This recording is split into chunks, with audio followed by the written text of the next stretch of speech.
मुस्लिम university के छात्रों पर एफआईआर कोई साजिश तो नहीं है? क्या कोई सियासत का गंदा खेल तो नहीं खेला जा रहा? न हमास के समर्थन में नारे, न ही कत्लेआम को सही ठहराया, फिर भी कहलाए गए आतंकवादी।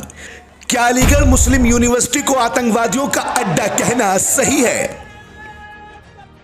इजराइल और फिलिस्तीन के युद्ध के बारे में आप सोशल मीडिया और देश की नेशनल मीडिया के जरिए सुन और देख तो रहे ही होंगे, और आपको यह भी पता होगा कि अलीगढ़ मुस्लिम यूनिवर्सिटी के छात्रों ने आई स्टैंड विद फिलिस्तीन के साथ में नारेबाजी की और उन्होंने यह भी कहा कि वो फिलिस्तीन के साथ में खड़े हैं। लेकिन सवाल तो यह बनता है कि उनको आतंकवादी कहना कितना सही है, क्योंकि आतंकवादी तो वो होता है जो देश के खिलाफ काम कर रहा हो। आतंकवादी तो वो होता है जो लोगों को कत्लेआम कर रहा हो। आतंकवादी तो वो होता है जो देश को बर्बाद करने की साजिशें रच रहा हो। तो फिर ये स्टूडेंट, फिर ये छात्र आखिर आतंकवादी कैसे हो गए? एफआईआर तो दर्ज हो चुकी है और भारतीय संविधान और भारतीय कानून व्यवस्था पर पूरा इत्मीनान भी हम करते हैं, लेकिन हम सवाल भी पूछते हैं।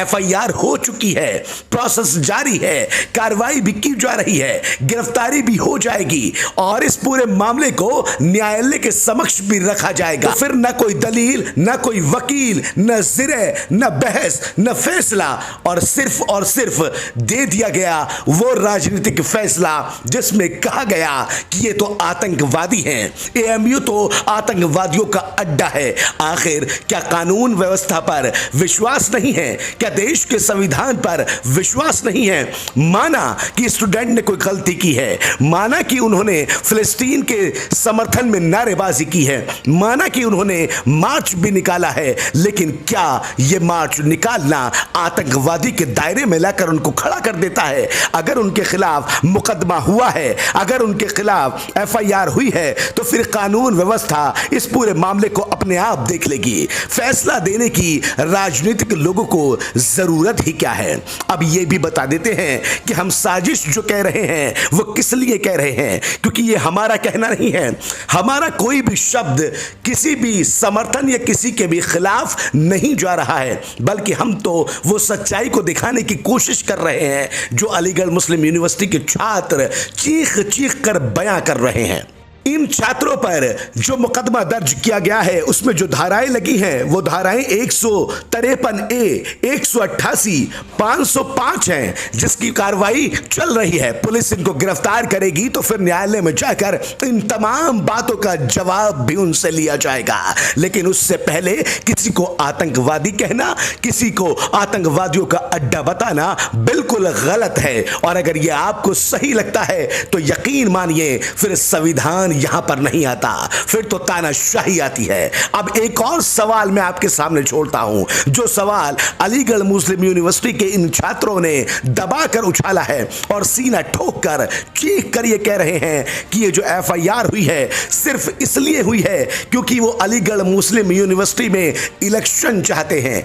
वो पिछले 10-15 दिन से सिर्फ धरने पर इसलिए बैठे हैं ताकि यूनिवर्सिटी के अंदर इलेक्शन हो जाए, चुनाव हो जाए, और उसी चुनाव को टालने के लिए साजिश के तहत उन पर ये एफआईआर दर्ज की गई हैं। और एफआईआर दर्ज करने के बाद में उनके धरने को खत्म करने की साजिशें चल रही हैं। मुकदमा लगाया है, और मुकदमा किस लिए लगाया? क्योंकि हम 12 दिन से धरने पर वहां बैठे हुए हैं, और कसम खुदा की मैं कसम खा के कहता हूं अल्लाह की, और मैं हाजिर नाजिर करता हूं आप लोगों को और अल्लाह को, अगर 4 मुकदमे भी लगा दिए तो अल्लाह की कसम एक बाल बाका नहीं होगा, ना घबराऊंगा, इसी तरह से भाइयों के साथ बैठा रहूंगा। और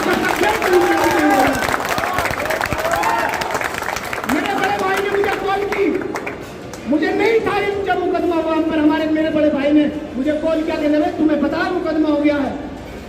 मैंने कहा नहीं भाई मुझे नहीं पता।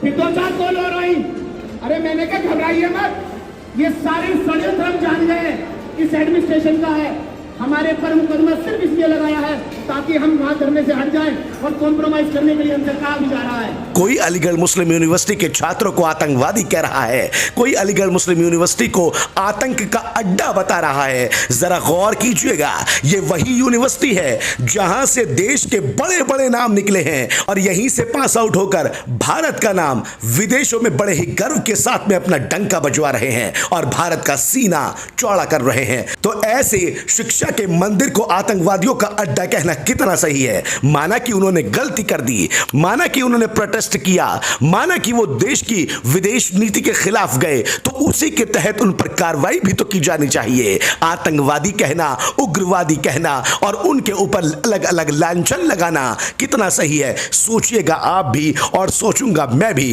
क्योंकि कई लोग इस बात को कह चुके हैं। शफीकुर रहमान बर्क ने भी यही कहा है कि अलीगढ़ मुस्लिम यूनिवर्सिटी इस वक्त निशाने पर है और इसीलिए उसको साजिश का शिकार भी बनाया जा रहा है। क्या ये 4 और ये 400 लड़के आतंकवादी हैं? क्या इनके हाथों में किताबें नहीं हैं? क्या ये अपने सपने लेकर इस यूनिवर्सिटी में पढ़ने के लिए नहीं आए हैं?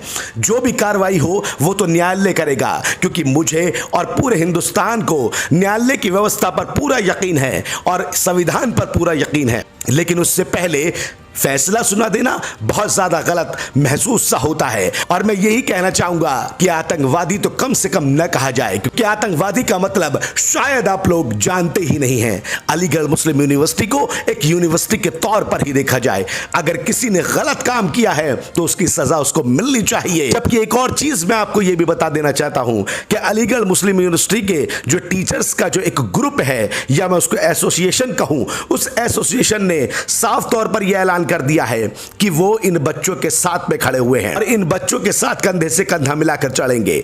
अमूटा यानी कि अलीगढ़ मुस्लिम यूनिवर्सिटी टीचर्स एसोसिएशन का ये लेटर भी आपके सामने रख रहा हूं। अब देखिएगा कि जब इनको टीचर्स सपोर्ट कर रहे हैं, जब इनको बाकी लोग सपोर्ट कर रहे हैं, तो आखिर इन्होंने गलत क्या किया है? अगर लोगों की भावनाओं को आहत किया है, देश के खिलाफ कोई साजिश की है, तो इनको सजा तो मिलनी चाहिए। लेकिन उससे पहले इनकी बात को भी सुन लेना चाहिए कि आखिर ये कहना क्या चाहते हैं, क्योंकि जहां तक मैं जानता हूं फिलिस्तीन और हमास दोनों अलग अलग हैं। अगर कोई भारत में आतंकवादी होता है या किसी और देश में होता है तो उसको भारत का आतंकवादी या किसी और देश का आतंकवादी नहीं कहा जा सकता, क्योंकि आतंकवादी आतंकवादी होता है और देश अलग होता है। शायद यही फर्क समझने में ये तमाम लोग चूक रहे हैं, क्योंकि हमास का नाम इन छात्रों की जुबान पर एक भी बार नहीं आया है।